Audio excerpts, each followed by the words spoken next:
en fait, cette étude, elle est basée déjà sur un constat. Chaque jour, les différentes audiences sont exposées à 84 minutes de publicité. Et en fait, sur ces 84 minutes de publicité, elles ne voient de manière effective que 9 minutes de la publicité qui s'affiche à l'écran. Donc là, ça pose un vrai challenge, c'est comment fait-on pour capter l'attention de ces audiences et faire en sorte que tout simplement la publicité que j'affiche à l'écran soit visible.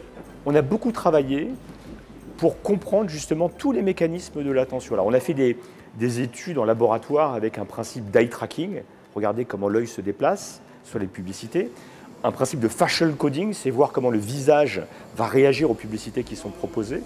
Et on a mis tout ça en correspondance avec les KPI des campagnes que l'on opérait.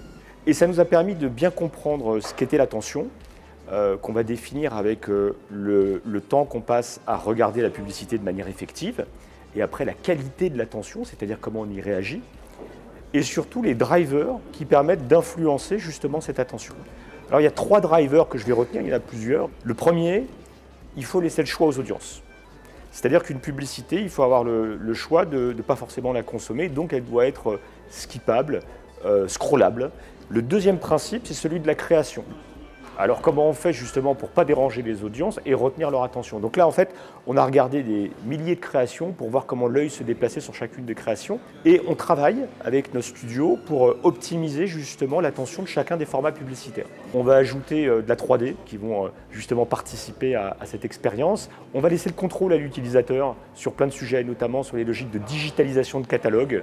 Laisser le contrôle à l'utilisateur, ça va lui permettre de s'immerger dans l'expérience et d'avoir envie de s'immerger dans l'expérience. Et puis deux sujets très importants, les chatbots que l'on propose qui permettent de créer la discussion et la réalité virtuelle. Donc la réalité virtuelle, ce n'est pas simplement réservé aux adolescents sur les réseaux sociaux, on peut le faire dans l'univers des grands médias et on propose des expériences qui permettent de prendre un objet et de le projeter sur son univers réel. Troisième élément, le contexte, trouver un contexte pertinent. Nous, chez Teads, on est intégré à l'univers des grands médias, donc on va être au cœur d'articles éditoriaux. On va avoir un temps passé qui va être beaucoup plus long.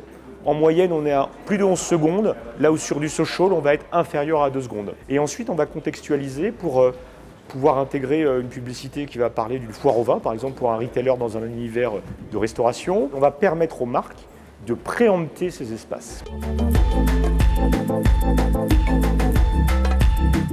Nous, ce que l'on veut, c'est qu'on passe d'un funnel marketing à un funnel de l'attention.